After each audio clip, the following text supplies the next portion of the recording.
right. Anyone else? Ma'am, am I audible? Yes. Yes, you are audible. Yeah, as you said, you changed your optional in after the second attempt and the third. Yeah. How easy or how tough was it to choose Anthro as your subject, or how tough or how easy was to choose a different optional which you had opted for in the first and second attempt? You are asking like when I changed the optional, how difficult it was for me to prepare for the new optional. No, how difficult was it to decide कि भाई मेरे को ये करना है, ये anthro लेना है कि ये लेना है, that thing? See, it was like a very difficult decision to choose a new optional because आपको ऐसा लगता है कि आपका कहीं वो पूरा नया मतलब थर्ड अटेम्प्ट भी खराब ना हो जाए क्योंकि आप एक नया ऑप्शनल चूज कर रहे हो. And when I asked many like my seniors, I used to live in a hostel, so they suggested me like be prepared to give like 2 more attempts with the new optional. So that fear was in me कि अगर मैं एक नया optional choose कर रही हूँ तो I may not be able to do it properly in one attempt. So I was more or less prepared for it, but that was making me anxious and very much anxious at that point of time because I had already given 2 attempts. So what I did was I followed very limited sources. I followed 𝗪𝗵Ｐ𝘁 sir blog thoroughly, each and every word which he had written in his blog, and then I followed all the sources which he had mentioned. And in those 2 months' time, I made notes from all those sources in one place. So at the end of those 2 months, I had 6 registers of my optional, and those were the only registers which I had studied like till the end of my examination. So I had limited the sources because I had no other option but to do that because I could not follow different things for like different topics. So it was difficult, but if you have faith in yourself and if you do the needful, like doing according to the amount of time you have, so you can do it, but you need to give your 100% for that. Thank you, ma'am. The question I asked because I completed. Hello. Yes. Yes, please I go ahead. completed my degree from civil engineering, but I don't want to opt for this, and Okay. I'm preparing to give the exam by 2024. So, Okay. what option should I choose for or go for, which would be easier? Being me from civil engineering background, but I don't want to opt for the civil engineering background, Yeah. civil engineering subject, because I think it's a very vast and tough topic to be selected. Just like you choosing mathematics, I don't want to repeat that mistake for myself. Okay. So like apart from the science subjects, all the other subjects which are there, which are given by UPSC for optional choices, anyone can opt for those subjects. Doesn't matter which background you come from.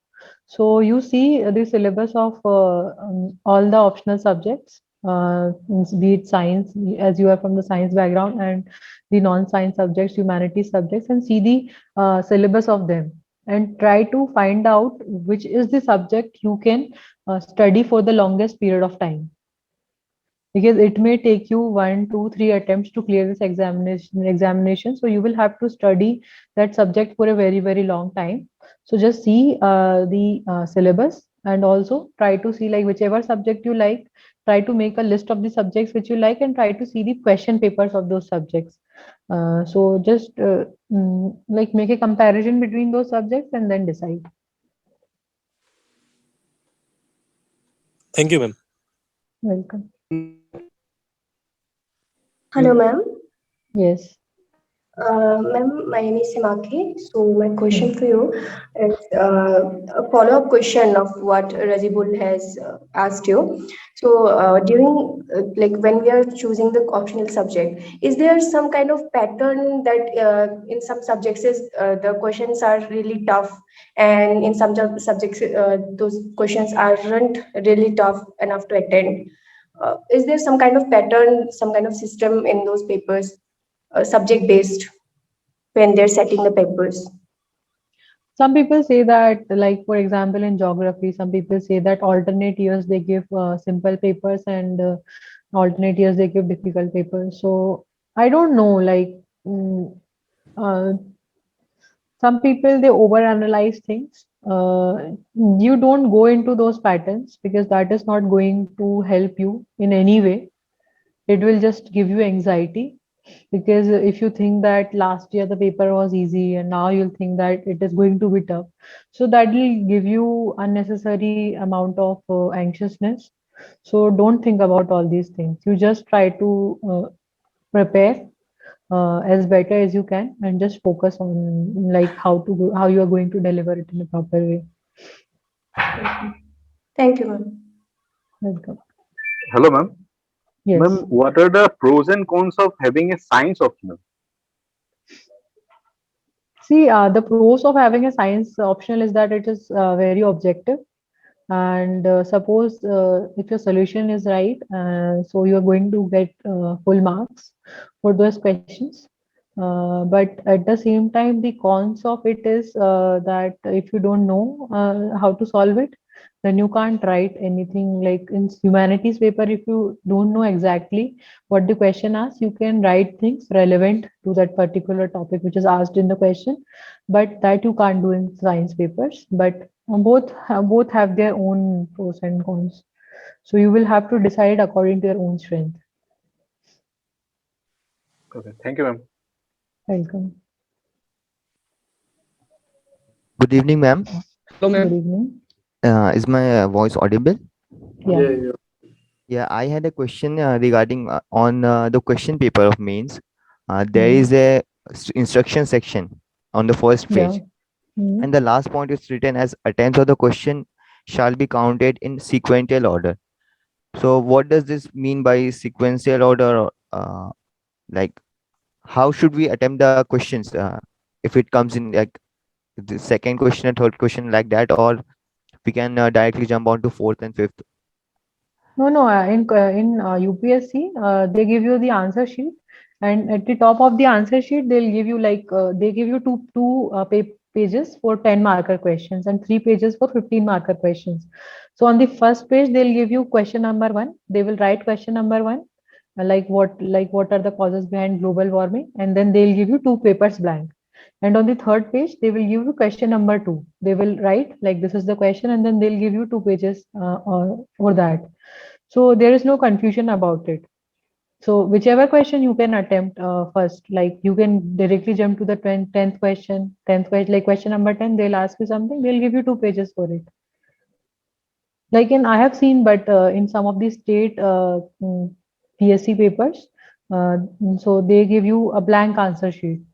So this is you will have to give the question like question number and then write the answers. But that's not the case in case of UPSC. Okay, ma'am. Thank you. Welcome.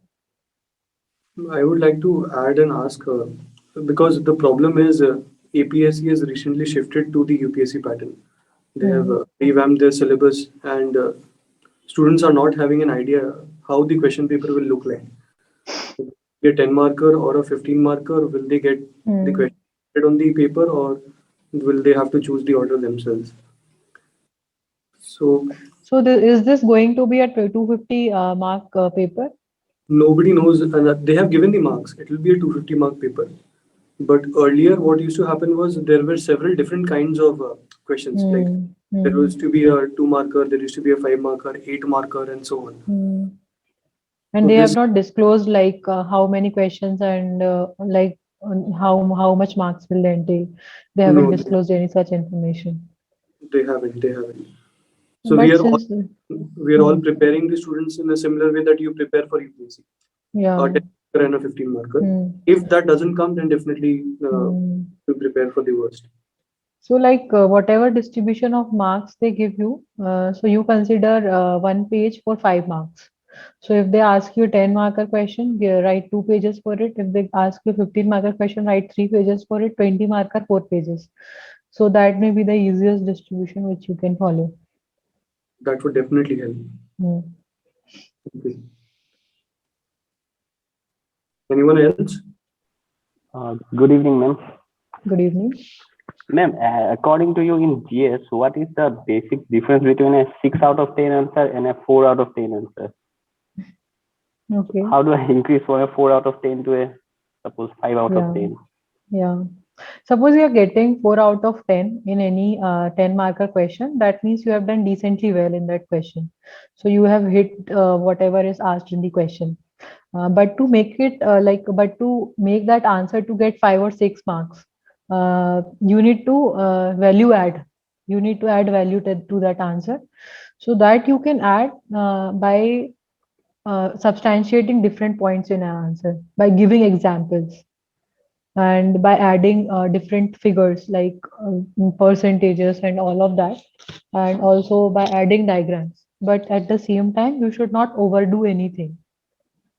So value addition is like giving a proper structure to the answer. It should have introduction, body, conclusion. And like in a 10 marker question, if they have asked you two things, then in the first page, you should give answer for the first thing which is asked. And in the second page, you should give answer to the second question thing which is asked. And your conclusion should be a way forward type. It should not look pessimistic. It should be an optimistic type of a conclusion. And you should use different things for value addition. Like in introduction, you can use certain reports, names of certain committees, different figures. For example, they have asked you data related, like they have asked you a question related to crime against women. So you can use NCRB data for that. You can write certain committee for that. And in the conclusion, in the same way, for example, you are giving some country model which they have followed for decreasing crimes against women. So that will be a way forward type of a conclusion. So like this, if you structure answer well and at the same time you evaluate, you substantiate your points, you will get good marks.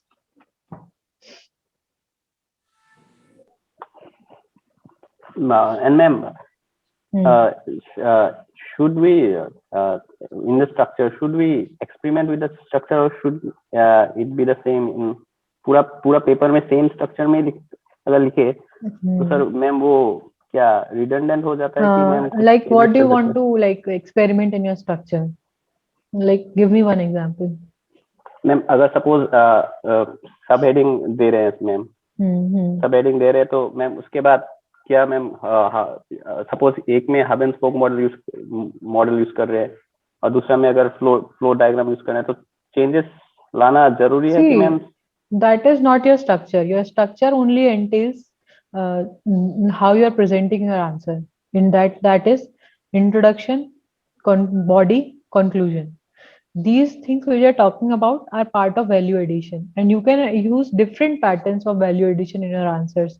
For example, one important component is diagram, and for diagram you can use different things. For example, hub and spoke, you can use cuboid, you can use triangle, like you can use 3D figures, you can use anything.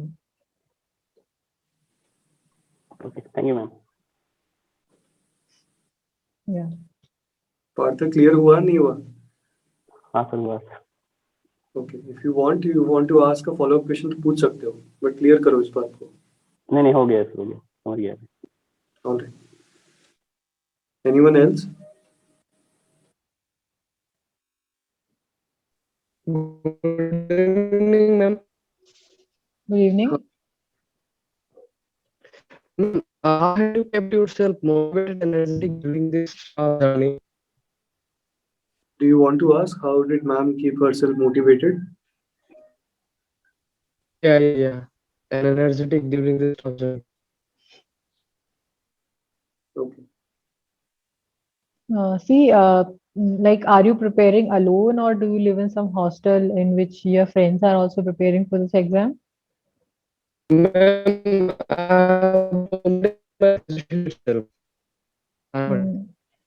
I'm not able to make out what you're saying. Rose, can you please text whatever you want to ask? I can ask ma'am. You can text on the Zoom session. Please leave a message.